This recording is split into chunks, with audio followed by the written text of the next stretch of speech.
لیکن شاہنہ انسان کو اتنا خیال کرنا چاہیے، اتنا بولے جتنا اس کے لیے جائز ہو۔ ناجائز بات کرو گی تو وہ سنو گی جو کبھی نہ سنا ہوگا۔ شائنہ کے پاس کوئی جواب نہیں تھا۔ اس کی اولاد سے محرومی خود اس کے لیے روح کا زخم بنی ہوئی تھی۔ رونے کے سوا کیا کر سکتی تھی؟ رفیق ہی نے اسے اطلاع دی تھی کہ آخرکار چودھری صاحب کی شادی ہو گئی ہے۔ بڑی دھوم دھام سے ہوئی ہے۔ شہر کے ایک شاندار ہوٹل میں ولیمہ بھی ہو گیا تھا۔ نئی بیگم کا نام عریشہ ہے۔ کون ہے، کیا ہے، اس کا کوئی سراغ نہیں ملتا۔ شائنہ پہلے تو کھولتی رہتی، پھر آگ نے پانی کی شکل اختیار کر لی اور آنکھوں سے بہنے لگی۔ تھوڑی سی تسلی ضرور ہو گئی تھی دل کو، لیکن سارا وجود آتش بن گیا تھا اور یہ آگ بجھائے نہیں بجھتی تھی۔ چودھری صاحب کے اندر کوئی خاص تبدیلی نہیں رہنما ہوئی تھی۔ وہ یہاں بھی آتے تھے اور عریشہ کے پاس بھی رہتے تھے۔ اس کے علاوہ کبھی کبھی زمینوں کا جائزہ بھی لے لیا کرتے تھے، اور اس سلسلے میں انہوں نے طویل عرصے تک غائب رہنا ہوتا تھا۔ رفیق واقعی ایک آگ تھا جو شائنہ بیگم کو جلاتا رہتا تھا۔ اس نے یہ بھی اطلاع دی تھی کہ لکڑ موڑ والے بنگلے میں شادیانے بج رہے ہیں، کیونکہ تھوڑے ہی عرصے کے اندر عریشہ بیگم ماں بننے والی ہیں۔ شائنہ پر غشی کے دورے پڑنے لگ گئے تھے۔ چودھری صاحب نے کھل کر کہہ دیا تھا کہ شائنہ انہیں ان کی دولت اور جائیداد کا وارث نہیں دے سکتی تھی، اس لیے انہوں نے دوسری شادی کی ہے۔ اس کا مطلب ہے کہ عریشہ کے ہاں جو اولاد پیدا ہوگی وہ ان کی عظیم الشان زمین اور جائیداد کی مالک بنے گی۔ پہلے ہی کیا کم دکھ تھا، اب اس میں شدید ترین اضافہ ہو گیا تھا۔ شائنہ کا بس نہیں چلتا تھا کہ ساری دنیا کو آگ لگا دے۔ شدید و غم غصہ بھرا ہوا تھا۔ ویسے تو بہت عرصے سے چودھری شاہ نواز کے ساتھ تھی، ہر طرح کے لوگوں سے چودھری کا تعلق تھا، لیکن رفیق سے زیادہ رازدار اور کون ہو سکتا تھا؟ یوں بھی رفیق بذات خود بہت بڑی شخصیت کا مالک تھا۔ پہلے شائنہ کے بھائیوں کے ساتھ رہتا تھا اور چودھریوں نے اپنے کاموں کے لیے ہمیشہ گنڈے پالے ہوئے تھے۔ رفیق کے پاس بھی گنڈوں کی پوری فوج تھی۔ شائنہ کے بھائیوں کے پاس سے چلا تو چودھری شاہ نواز کے بھائیوں کے پاس آ گیا۔ سلام دعا سب سے تھی۔ اس کے علاوہ بھی اس نے بہت سے مشغلے کیے ہوئے تھے۔ شائنہ کو اس کی وجہ سے ایک بھرپور تحفظ حاصل تھا۔ اس نے رفیق کو اپنی خلوت طلب کر لیا تھا۔ سب کچھ سن رہے ہو رفیق، ہم کس قدر بے بس ہو کر رہ گئے ہیں، اس کا تمہیں اندازہ ہے؟ شائنہ بی بی، میں تو صرف وہ کرتا ہوں جس کا آپ مجھے حکم دیتی ہیں، اس میں کوئی شک نہیں۔ میں چودھری صاحب نے اپنی دوسری بیوی کے لیے ہر طرح کے انتظام کر دیے ہیں۔ لکڑ موڑ والے بنگلے میں محافظوں کی پوری فوج موجود ہے۔ شاید چودھری صاحب کو بھی اس بات کا اندازہ تھا کہ عریشہ بیگم کو کس طرف سے نقصان پہنچایا جا سکتا ہے، اس لیے انہوں نے پورا بندوبست کر کے رکھا ہوا ہے۔ بیگم صاحبہ، تمہیں معلوم ہے کہ عریشہ کے ہاں اولاد ہونے والی ہے؟ ہاں جی معلوم ہے، پہلے تو میں نے ہی آپ کو یہ خبر دی تھی۔ اس کا نتیجہ جانتے ہو رفیق؟ شائنہ نے کہا۔ ہاں جی، آپ کے اقتدار کا مکمل خاتمہ۔ پہلے ہی عریشہ بیگم نے چودھری صاحب کو مکڑی کی طرح اپنے جال میں جکڑ رکھا ہے۔ اب ان کے ہاں اولاد بھی ہو جائے گی تو پھر بھلا چودھری صاحب آپ کے قابو میں کہاں رہ سکیں گے؟ سب کچھ انہی کا ہو جائے گا اور آپ کو ان کے ٹکڑوں پر پلنا پڑے گا۔ رفیق، کیا یہ جائز ہوگا؟ بالکل نہیں، بالکل نہیں شائنہ بی بی، کون مرد یہ کہتا ہے؟ رفیق، میں تمہارے علاوہ اور کس طرف دیکھوں؟ رفیق کی زندگی حاضر ہے، جس حد تک آپ اجازت دیں گی میں کروں گا۔ آپ مجھے بتائیں پورا گرو لگا دوں، عریشہ بیگم کے پیچھے بم سے اڑا دوں؟ لکڑ موڑ والے بنگلے کو آپ حکم تو کریں، بات کرو گے تو وہی بیوقوفی کی۔ چودھری شاہ نواز کے بغیر میں کوئی بھی چیز کیسے پسند کر سکتی ہوں؟ ہونا تو یہی چاہیے تھا کہ سانپ بھی مر جائے اور لاٹھی بھی نہ ٹوٹے، عریشہ بیگم ختم ہو جائیں اور چودھری کا تصور بھی اس طرف نہ جائے۔ کوئی ایسا عمل کرو۔ رفیق ایک دم چونک پڑا۔ اس کے منہ سے مدھم لہجے میں نکلا، عمل؟ شائنہ اسے دیکھنے لگی۔ تھوڑی دیر کے بعد رفیق بولا، آپ نے خود ہی مجھے راستہ دکھایا ہے بیگم صاحبہ۔ کیا راستہ؟ بیگم صاحبہ آپ نے سبحان گلی کا نام تو سنا ہوگا؟ ہاں، کوئی بستی ہے وہاں۔ اس بستی میں ایک مسجد ہے اور اس مسجد میں مولوی ادریس علی رہتے ہیں۔ بڑی دھوم مچی ہوئی ہے ان کی، ایک پیسہ کسی سے نہیں لیتے دیتے، لوگوں کے مشکل وقت میں کام آتے ہیں اور بڑی سے بڑی بات لوگ ان سے کر لیتے ہیں۔ سبحان گلی چودھری صاحب کا علاقہ ہے، چودھری صاحب کے نام کی وہاں پر بہت بڑی دھوم مچی ہوئی ہے۔ ارے تو پھر ہم کیا کریں گے بیگم صاحبہ جی؟ مولوی ادریس مسجد کے حجرے میں رہتے ہیں، بال بچے دار ہیں۔ یہ الگ بات ہے کہ انہیں دنیا کی ہوا نہیں لگی، جمعرات کا کھانا تک واپس کر دیتے ہیں۔ ان کا کہنا ہے رزق حلال عین عبادت ہے، رفیق نے کہا اور ہنس پڑا۔ پھر بولا، لیکن بیگم صاحبہ جی آپ بھی یہ بات جانتی ہو کہ رزق حلال عین عبادت ہے والے نوٹ رشوت میں بھی چلتے ہیں، ان پر ڈاکہ بھی ڈالا جاتا ہے۔ وہ ناچنے گانے والیوں کے قدم بھی چومتے ہیں اور وہ ان نوٹوں پر رقص کرتی ہیں۔ انہیں ہر طرح اچھے اور برے کام میں استعمال کیا جاتا ہے، ان سے منشیات بھی خریدی جاتی ہیں۔ بیگم صاحبہ اصل بات یہ ہے کہ ان کی صحیح شکل کسی کو دکھائی جائے تو مولوی صاحب کیا اچھے اچھے لوگ قابو میں آ جاتے ہیں۔ اس رزق حلال سے شائنہ پر تفرقہ نگاہوں سے اسے دیکھتی رہی اور پھر بولی، بس جی چکر لگاتے ہیں مولوی صاحب کے پاس، جو خرچہ ہوگا وہ دیکھیں گے۔ خرچے کی تم بالکل فکر مت کرو، اربوں روپے کی جائیداد دوسروں کے قبضے میں جا رہی ہے، اسے بچانے کے لیے کیا کچھ کیا جا سکتا ہے؟ سمجھ لیجئے گا کام ہو گیا، جیسے بھی بن پڑا میں یہ کام کروں گا، تمہارے علاوہ میں کسی اور پر اعتبار نہیں کر سکتی۔ رفیق آپ بے فکر رہیں، باپ دادا سے آپ کے خاندان کا نمک رگوں میں منتقل ہوتا چلا آیا ہے، ہم بھی اس نمک کو نظر انداز نہیں کر سکتے، رفیق نے جواب دیا۔ شائنہ سوچ میں ڈوب گئی تھی، کوئی بات سمجھ میں نہیں آ رہی تھی، آنے والے واقعات کو سوچ سوچ کر ذہن میں آگ لگنے لگتی تھی۔ سب کچھ چھن جائے گا، ظاہر ہے عریشہ کے ہاں جو اولاد ہوگی وہ 100% چودھری شاہ نواز کی ہی اولاد کہلائے گی اور تمام ورثہ اسی کے نام منتقل ہو جائیں گے۔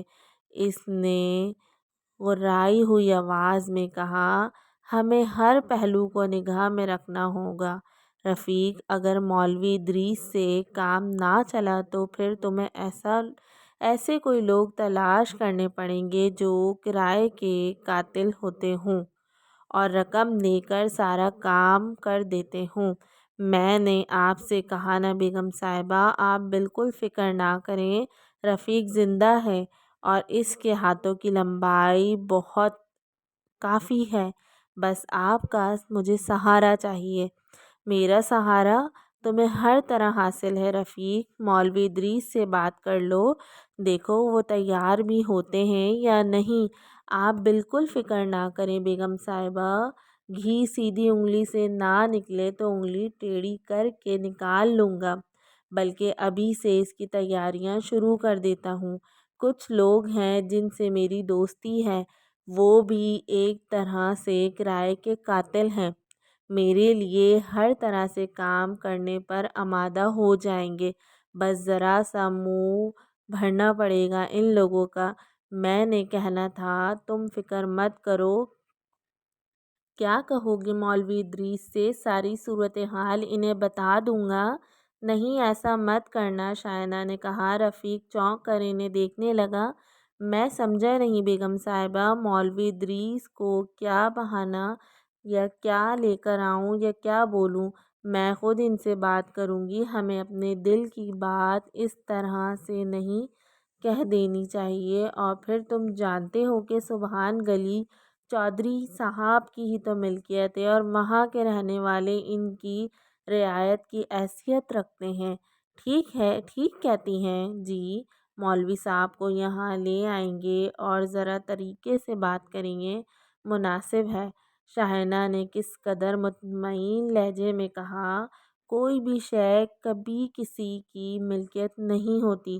تھوڑے سے مالی یا پھر خود ساختہ خاندانی حالات کسی بھی شخصیت میں کوئی نمایاں تبدیلی نہیں پیدا کر سکتے۔ ہاں، اداکاری کی جائے تو بات دوسری ہوتی ہے۔ شہباز ایک گورکھن کا بیٹا تھا اور اقبال ایک ایسے بڑے آدمی کا بیٹا جو بہترین قسم کا کاروباری تھا اور زیادہ تر ملک سے باہر ہی رہتا تھا، جبکہ بیگم صاحبہ نے اپنے بیٹے کے اعلیٰ مستقبل کے لیے اکلوتی اولاد ہونے کے باوجود دوسرے شہر بھیج دیا تھا، لیکن ان کے دل میں اپنی انتہائی شدید قسم کا احساس رہتا تھا۔ شہباز بچپن ہی سے ان کی نگاہوں کے سامنے رہا کرتا تھا، لیکن بنیاد وہی تھی، یعنی اپنا بیٹا جسے وہ ہر حال میں خوش دیکھنا چاہتی تھیں۔ دولت کی کوئی کمی نہیں تھی۔ تھوڑی بہت رقم اگر ایک گورکھن زادے پر اسے بہتر انسان بنانے کی مد میں خرچ ہو جائے تو ان کے لیے کوئی حیثیت نہیں رکھتی تھی۔ البتہ شہر میں شہباز اور اقبال شاہ دونوں ہی مقبول تھے، ہاؤس جاب کر رہے تھے، لیکن سینئر ڈاکٹروں کا خیال تھا کہ آنے والے وقت میں یہ دونوں بہترین ڈاکٹر ثابت ہوں گے۔ تمام بڑے ڈاکٹر ان سے خوش رہا کرتے تھے۔ بیگم صاحبہ کا بلاوا پہنچا تھا۔ خاندان میں کسی کی شادی تھی جس میں انہوں نے اقبال شاہ کے ساتھ جانا تھا۔ انہوں نے کہا تھا کہ دونوں کچھ وقت کے لیے چھٹیاں لے کر آ جائیں، وہ شادی میں شریک ہو جائیں گی اور شہباز اپنے ماں باپ کے پاس کچھ وقت رہ لے گا۔ اقبال سے زیادہ شہباز بیگم صاحبہ کا حکم مانتا تھا۔ چھٹی کی درخواست دی گئی، تیاریاں ہوئیں اور آخرکار وہ اپنے شہر چل پڑے۔ بیگم صاحبہ بہت ہی حقیقت پسند تھیں۔ شروع میں ایسا ہوا کہ جب اقبال اور شہباز چھٹیوں پر آئے تو وہ دونوں سیدھے بیگم صاحبہ کے پاس پہنچ گئے، لیکن دوسری بار بیگم صاحبہ نے کس قدر برا مانتے ہوئے کہا، شہباز ایک فلسفہ ہے میرا۔ ساری دنیا کے انسان اپنے لیے جیتے ہیں، اپنی پسند سے زندگی گزارتے ہیں۔ میں نے تمہاری تعلیم کے حصول میں مدد کی ہے اور تم اس لیے بے شک میرا احسان مند ہو، لیکن ماں باپ نے تمہیں پیدا کیا ہے، ان کا احسان بہت بڑا ہے تم پر، اور میں یہ بھی نہیں چاہوں گی کہ میرا اقبال مجھ سے پہلے کسی اور کے گھر جائے۔ یقیناً یہی حق تمہارے ماں باپ کا تم پر ہے۔ آئندہ جب بھی یہاں آؤ پہلے اپنے ماں باپ کے پاس جانا، ان کا پورا پورا خیال کرنا، اور جب آرام سے ان سے فرصت ملے تو میرے پاس آ جانا۔ تمہارے اپنے ہیں، تمہارے اپنے پاس نہ آنے کا بالکل برا نہیں مانوں گی میں۔ بظاہر کوئی اتنی اہم بات نہیں تھی۔ بچپن سے قبرستان میں زندگی گزاری تھی۔ ان قبروں میں سونے والے بے شک چہروں سے آشنا نہیں تھے، لیکن ایک روحانی رابطہ تھا ان سے۔ یوں لگتا تھا جیسے وہ سب اسے جانتے ہوں اور وہ بھی ان سب کو جانتا ہو، لیکن نہ جانے کیوں اس وقت اس ماحول میں خوف کے ایک احساس نے اس کے بدن میں سرد لہریں دوڑی ہوئی تھیں۔ غالباً یہ زندگی دین تھی۔ اسپتال میں رہ کر طرح طرح کے کیس کے واقعات علم میں آتے رہتے تھے جو انسان کو بزدل بنا دیتے ہیں۔ اس نے اپنے آپ پر نظر کی اور سوچنے لگا، ہو سکتا ہے کچھ لوگ جذباتی ہو کر رات کے اس پہر قبرستان آ گئے ہوں۔ اس نے روشنی پر نگاہیں جما دی۔ روشنی کے سائے میں اسے کچھ انسانی وجود متحرک نظر آئے اور اس وقت وہ پھر اچھل پڑا جب ایک تیز روشنی اس قبر کے احاطے کی طرف پڑی۔ یہ روشنی نہ جانے کہاں سے آئی تھی، لیکن شہباز نے ان 3-4 افراد کو دیکھ لیا جو روشنی کی زد میں آتے ہی بری طرح اچھل رہے تھے، اور اس کے بعد انہوں نے دوڑ لگا دی تھی۔ پھر وہ احاطے کی دیوار کود کر بھاگ گئے تھے۔ شہباز کو ایک بار پھر اپنی سوچ میں تبدیلی کرنی پڑی۔ یہ وہ لوگ تھے جو کسی کی یاد میں تڑپ رہے تھے، بے قرار ہو کر قبر پر آ گئے تھے، بلکہ کوئی اور ہی مسئلہ تھا۔ ایک لفظ اس کے ذہن میں ابھرا، اور کفن چور! کیا وہ کفن چور تھے؟ لیکن اس سے پہلے کبھی اس قبرستان میں ایسی کوئی بات نہیں سنی گئی تھی۔ بے شک کفن چور کا ایک تصور تھا، لیکن اللہ کی رحمت ہی تھی کہ اس قبر میں کبھی چرسیوں یا نشہ کرنے والے لوگوں کو پایا گیا تھا، نہ کبھی ایسا اور کوئی واردات ہوئی تھی۔ اس طرح کے واقعات بے شک کئی بار سننے میں آئے تھے، لیکن قبرستان میں کسی واردات سے محفوظ رہا جا سکتا تھا۔ کیا ایسے کام کا آغاز یہاں بھی ہو گیا ہے؟ ساری باتیں اپنی جگہ، لیکن اس نے ہیرو بننے کی کوشش نہیں کی۔ تنہا تھا، پتہ نہیں کیا قصہ ہے۔ اس وقت اس جگہ کا تحقیقات کرنا اس کے بس کی بات نہیں تھی۔ پھر نہ جانے کیوں خوف کا احساس اتنا شدید ہوا کہ وہ اندر آ گیا۔ ابا بھی موجود نہیں ہیں۔ گلاب خان مکمل طور سے قبرستان کا محافظ تھا، ایک ایک قبر پر نگاہ رکھتا تھا، فرض بھی پورا کرتا تھا اور اپنی ڈیوٹی بھی سر انجام دیتا تھا۔ بہرحال نہ جانے کب تک وہ اس بارے میں سوچتا رہا، اور پھر نیند آ گئی۔ صبح جاگا تو رات کے واقعات یاد آ گئے۔ اگر وہ ایسے لوگ تھے جو اپنے کسی قریبی عزیز کی قبر پر دیوار سے کود کر آ گئے تھے اور فاتح خوانی وغیرہ کر رہے تھے، تو پھر اس طرح بھاگ کیوں گئے؟ وہ تیز روشنی جو انتہائی سفید تھی، کسی ٹارچ وغیرہ کی تو نہیں ہو سکتی تھی؟ ٹارچ اتنے بڑے حصے کا احاطہ تو نہیں کر سکتی تھی۔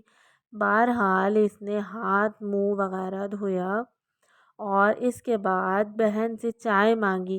منیزہ نے اسے چائے دی اور پھر اس نے سر پر کپڑا لپیٹا اور پھاوڑا وغیرہ لے کر باہر چل پڑا۔ منیزہ نے اسے دیکھا تو بولی، واہ ڈاکٹر صاحب، واہ ڈاکٹر صاحب، تمہارے ہاتھوں میں تو چیرا پھاوڑا اوزار ہونا چاہیے تھے۔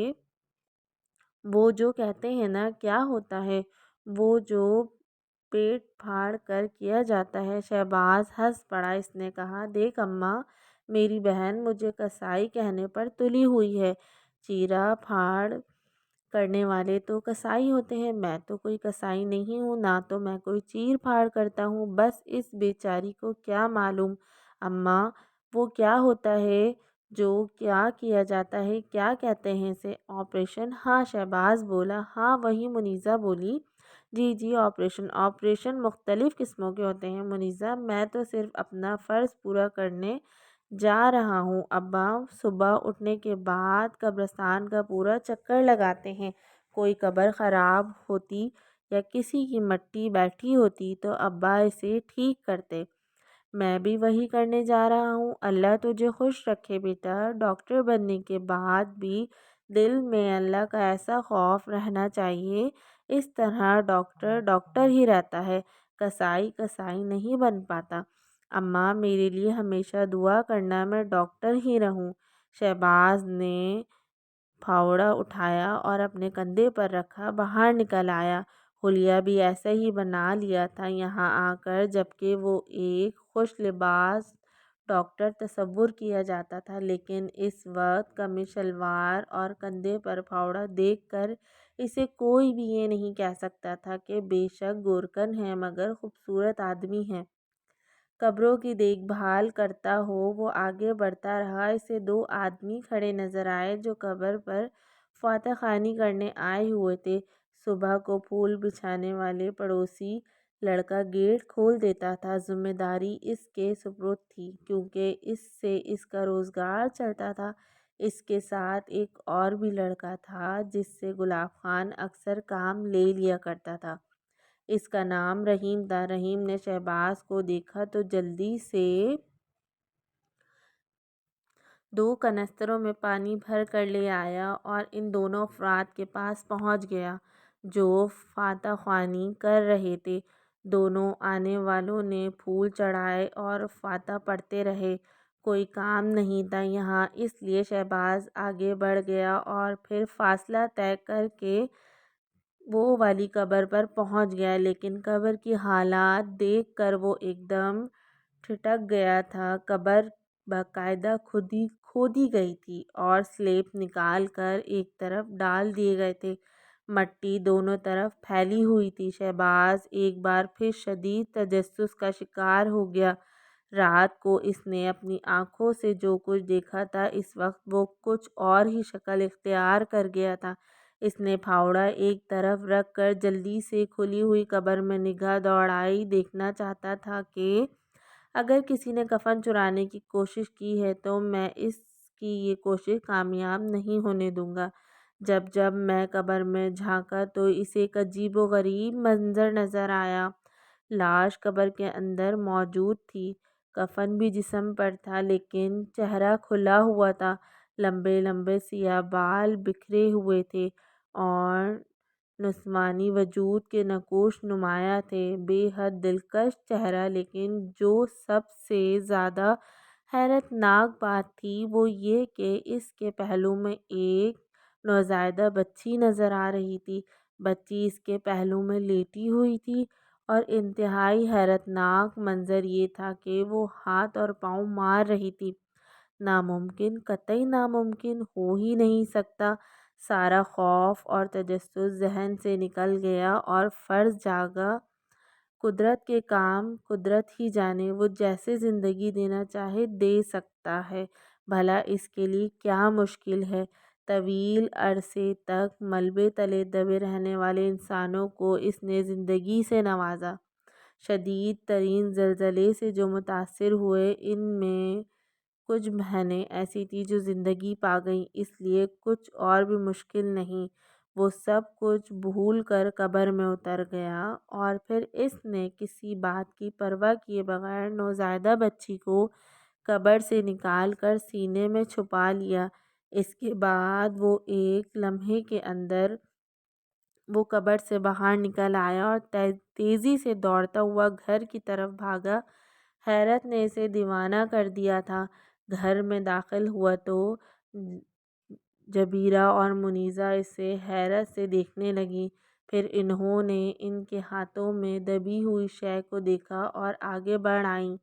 اس نے ہانپتے ہوئے لہجے میں کہا، اماں تم اسے سنبھالو، میں ابھی آتا ہوں۔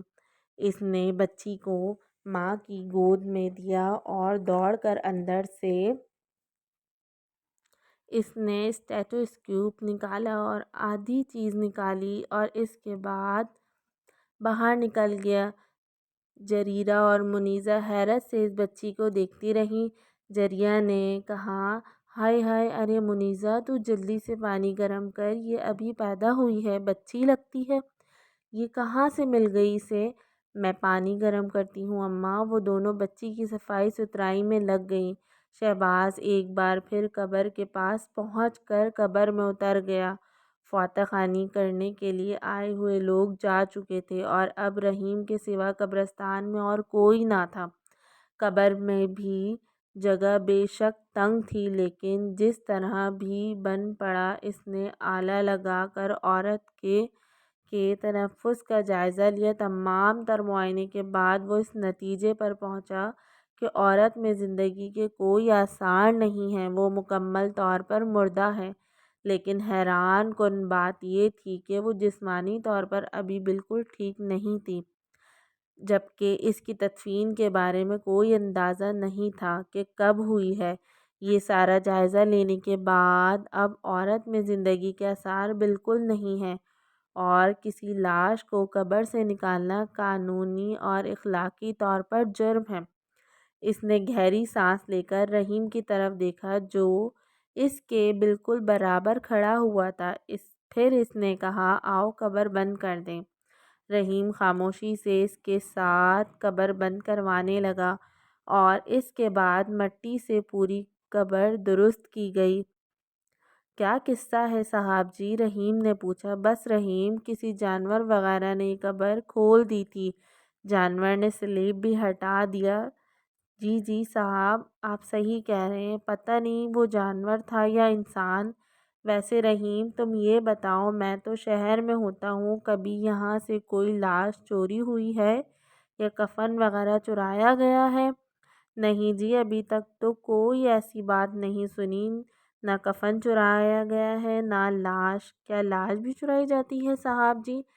انسان پتہ نہیں کیا کچھ کر سکتا ہے۔ جاؤ تم ہاتھ وغیرہ دھو لو۔ تم نے رحیم کو ٹالتے ہوئے کہا۔ بچی کے لیے اس کے دل میں شدید تجسس تھا۔ وہ برقی رفتار سے گھر کی جانب بڑھ گیا۔ گھر میں